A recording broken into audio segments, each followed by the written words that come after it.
So as you can see, the air quality is just terrible.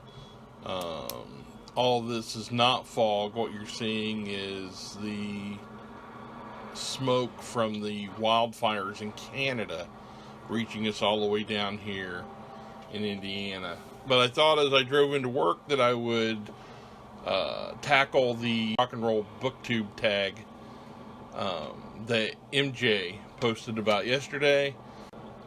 So let's see how much of this I can remember. Let's see. So the first thing was your favorite book with rock music in it. I suppose that'd have to be The Stand. It's the only one that just jumps out at me right away.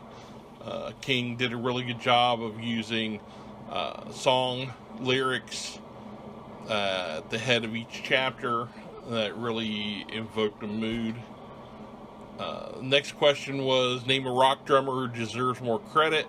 Right off the bat, I think of Ringo Starr, who is generally kind of dismissed as a competent drummer, but I always loved his work, very solid.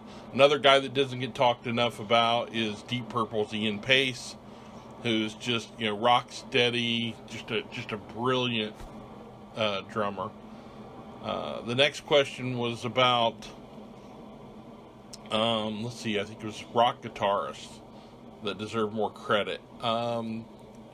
So I was thinking of Jerry Cantrell from Alice in Chains, who he just never really seems to get into the conversation of best guitar players.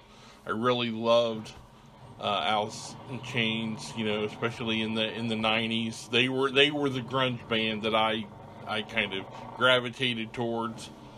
But I think probably the most underrated guy that nobody talks about is James Mankey from Concrete Blonde. Such a unique style of playing, and I just always appreciated his work. Next is the favorite song. My favorite song of all time is Led Zeppelin's The Rain Song. I just love the mood that it evokes, and it has that same kind of that swell from kind of soft to heavy that is usually touted about Stairway to Heaven. But this song just really touches me emotionally. Favorite heavy metal band? What's heavy metal, right? So my favorite band is Led Zeppelin. I wouldn't consider them a heavy metal band. Deep Purple, love them. Again, I don't think of them as heavy metal. I guess I would go with Black Sabbath. Certainly maybe not like what later became metal, but they're the guys that really launched it. And I just love Sabbath and all the different iterations, from Ozzy to Dio to Ian Gillan.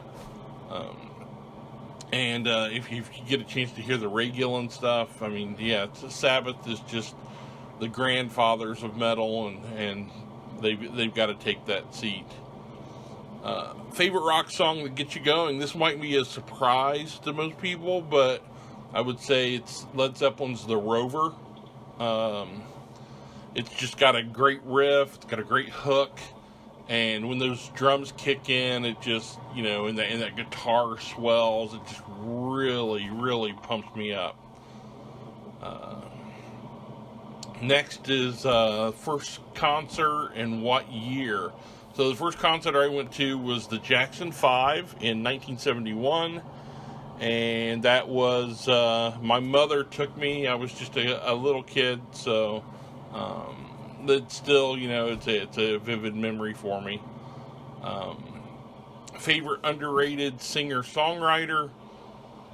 The first person that jumps to mind is Lindsey Buckingham, who I don't think gets the credit he deserves.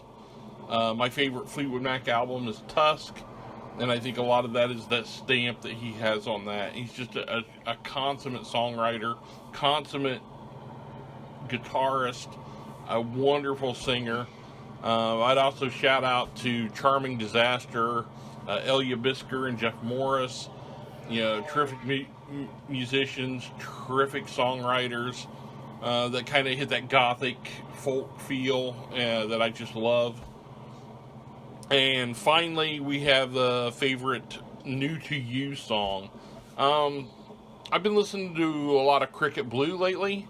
They're kind of a folk duo. They've got a song, Landfills, Gardens, Nurseries, that's just, kind of gets stuck in your head. But the real earworm I have is the cover they do from Over the Garden Wall of Tiny Star. Laura Heberlin's voice, I just love it in that, and it's really terrific. So I guess the last thing I'm supposed to do is tag people. So if you're listening to this, consider yourself tagged. All right, well, stay safe out there, people, and watch out for all that smoke.